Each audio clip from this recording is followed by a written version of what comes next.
Once again, welcome back to my channel. I am Amanda. I guess if you're here, you've probably recently found out that you've gotten into some sort of post-secondary institution. I want to start off by saying congratulations. That is not an easy achievement, and you should give yourself a big round of applause and a big pat on the back. We're going to jump in and get right into it. This video is going to be all about what you actually need in university or any type of post-secondary education. I'm hoping that these tips and tricks and what I've used that's helped me to be successful will hopefully make your transition a little bit less challenging and provide you a little bit of comforting insight for your journey ahead. Okay, so the first thing I'm going to say, of course, is going to be a laptop or some sort of tablet or iPad or device that you can use to kind of access everything. I have this like protective case thingy on it that I find super helpful and keeps it from getting scratched and whatnot. Um, this is the Microsoft Surface Laptop 4. I absolutely love it. It has been a game changer for me. I also do have a tablet as well. I think that they can be very complementary. This is one of the Surface tablet thingies. I'll show it to you. I did most of my undergrad actually on an iPad, which is why I'm saying to invest in a laptop, because I found it so difficult to actually do everything that I had to do on my tablet versus my actual laptop. It's so much more accessible and easier to use. Yeah, so that's all I have to say about that. Okay, so next up is a small pencil case, and I want to emphasize the word small. You can see how little this one is, and it is only half full with essentials. I'm going to show you what's in here, which also kind of goes in, I guess, what's essential for university, because these are things I use all the time. So to start off, I always have these highlighters with me. I keep 4 of them, just random different colors. And then next up, I have these pens. I have a bunch of different colors just because I grade things and, I underline and whatever I do. This one lost its lid. It has no home. And I have literally no idea where that went. Chapstick. I have these 2 little like packs of, get off of here. Okay. Get off of me. The heck. Okay. These things, I love them for obvious reasons. They're super helpful. Mini stapler, obvious. So this is one of what I call an insurance item. Just a little tiny USB that I always keep in my pencil case that I find, and I call it an insurance item because I never really use it, but when I don't have one and I need it, I'm really upset. So I keep it with me. It's come in handy so many times.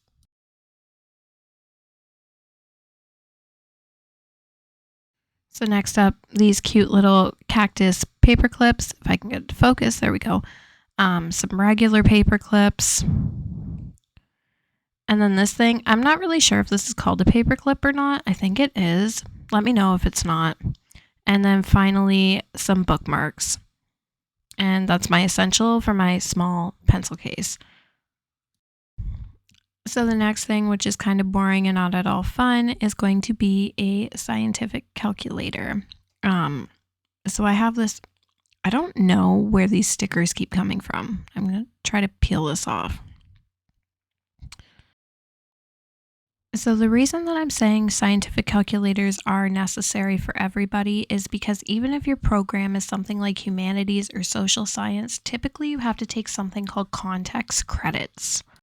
So getting a really basic calculator like this, as you can see, is just a cheap Casio, whatever. I think it was like $20. These context credits are credits that have to be taken outside of your program. So typically you have to take at least 1 full science credit. And science typically consists of math, which you're going to need a scientific calculator for.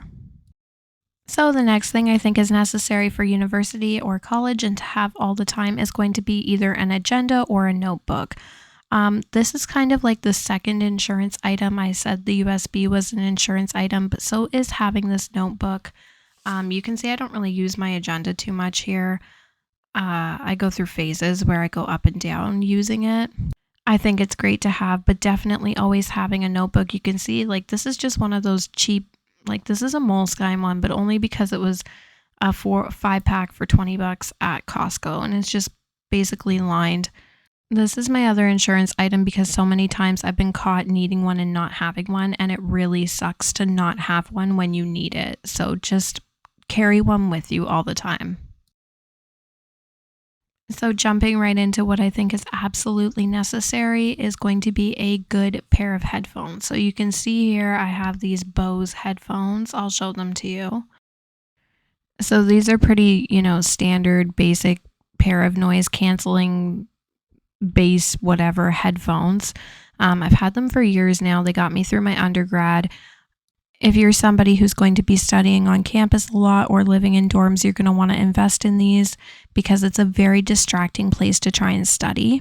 I promise you won't regret investing in a good pair of headphones. So, um, even if you just need a few minutes of self care in between studying, like how many times I've had to watch 20 minutes of reality trash TV or I was going to absolutely explode.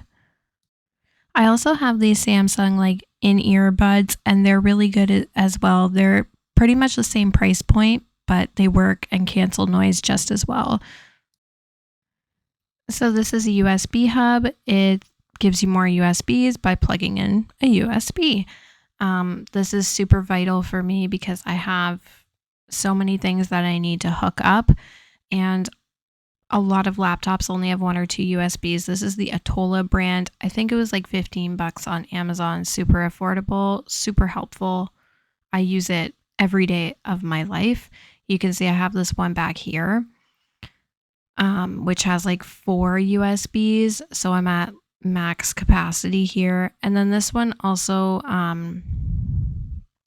came with like, oops, I didn't mean to zoom in. It came with this C port too, but it doesn't work, which is really unfortunate because I went out and bought this one specifically so I could use my webcam and it doesn't work. So, yay. So here's the next part that I think is helpful but not necessary is my desk area. It's a little messy, bear with me. Here's my chair that I use. My mess. Again, please ignore that. I have my cushion underneath here, which is usually on my chair, but I used to, before I had this, sit here with a TV dinner tray thing and a fuzzy chair from Walmart that literally fell under my butt. And then I would keep my textbooks here on my bed while I would like lean over and study. I really didn't realize how messy my room was, so just please ignore that. I do have a bunch of stuff like hooked up, of course, here, and this has made my life more comfy and productive. But again, I did my whole undergrad in that spot I just showed you, so I don't think it's absolutely necessary to be successful.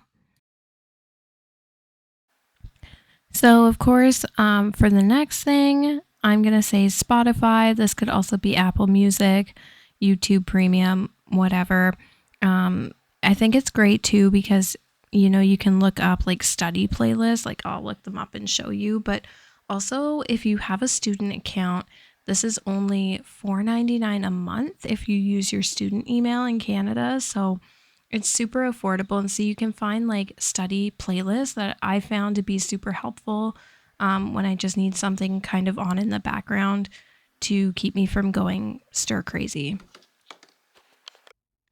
So the next thing I'm going to say is using a citation manager. So when I was in high school, I didn't learn much about citations and citing my sources, but basically when you're in post-secondary education, you need something to back up all of your claims. So for example, I'm going to go into a paper that I wrote with some of my colleagues right here, and it's got this little extension. So what I use is software called Zotero, which you had just seen.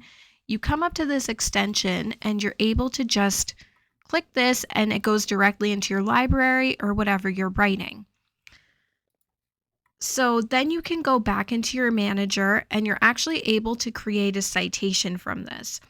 So citations have to be written in a certain way. So the three most common types are MLA, Chicago, and APA. And everything that you do has to be cited differently and it has to be cited properly, or you can actually get academic misconduct for plagiarism. So you're able to come in here and decide if you want to do the bibliography, which is what you would put at the end, or an in-text citation. And as you can see, it automatically does everything for you. This is going to save you a lot of time, a lot of aggravation, and it's going to hopefully ensure that you are not going to get plagiarism. Just make sure you start this from the very beginning because you're going to need it throughout your post-secondary education. So just to break down some tips and advice that I have for starting post-secondary education, and the first one is going to be what's useful in your first year of university may not necessarily be useful or necessary in your respective years. So make sure that you're investing in what's actually going to give you some sort of longevity. Again, don't go and invest in, an $150 calculator that you probably can't use on an exam because typically those are graphing calculators. But just as an example, don't go and invest in a $150 calculator if your program's humanities and you're probably never going to use it again in the respective following years. Now, this isn't something that you're going to necessarily need, but it's something that I wish I would have done, and that is to go on a university or college campus tour. So you can sign up for these through one of the many websites that your institution will have, and you get to go on campus and you get a tour guide, and you're usually with a group of people and they show you where everything is.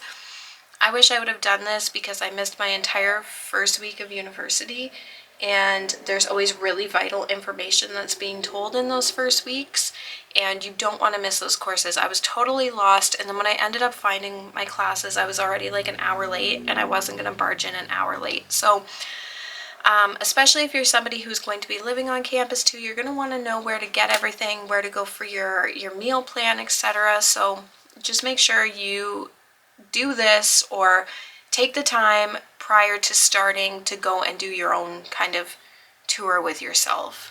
So another really vital piece of advice is do not buy textbooks unless you know you're going to actually need them. I wish I would have taken this into consideration before I spent thousands of dollars on textbooks that I never even opened. For example, I have 2 or 3 textbooks here on this shelf. I think I have 2 anatomy textbooks and a physics textbook. The anatomy one I only opened one time, and I opened that on my own because I was trying to memorize something. Other than that, I never opened them. They were probably $250 minimum each, and we never used them for class. So a lot of times you'll see in your course syllabus or your course outline that you have required textbooks. Just because they say required doesn't mean you will ever use them. Do not buy a textbook unless your professor is telling you, hey, we're going to be doing an assignment, you need to reference this specific chapter, this specific chapter is going to be on the quiz, or something along the lines of that. If they're just saying, oh yeah, you should pick up this textbook, don't do it until you have something riding on it, because you're just going to waste the money for something you are never going to read. Now, there is another exception to that as well, and that is sometimes you have online labs or online quizzes, and the portion of that can sometimes be purchased separately. You can purchase a code so you can access only that portion and you don't have to buy the textbook. But sometimes, unfortunately, they are bought in conjunction. And my advice for this is to just make sure you're buying the e-version. You will save yourself $15 to $20 typically doing it that way. Do not miss out on 5, 10, 15% of your grade, because you're going to have to spend a couple $100 on a textbook, of course. But yeah, those are the only times now that I actually go out and buy a textbook, is if I'm sitting down and I'm like, oh shoot, I actually have to read that, or this grade is riding on this. Other than that, I do not buy the textbooks. I don't even look at them. And my last and final real piece of advice is if you have any accessibility situations, make sure you approach this prior to your start date.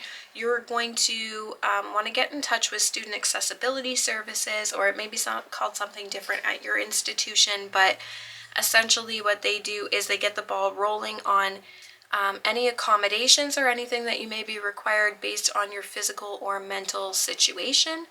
Now, if you're Canadian, you know that nothing moves fast in healthcare here. So the reason I'm saying to start this prior is typically you go to this office, they give you a bunch of forms that need to then be filled out by your respective physician.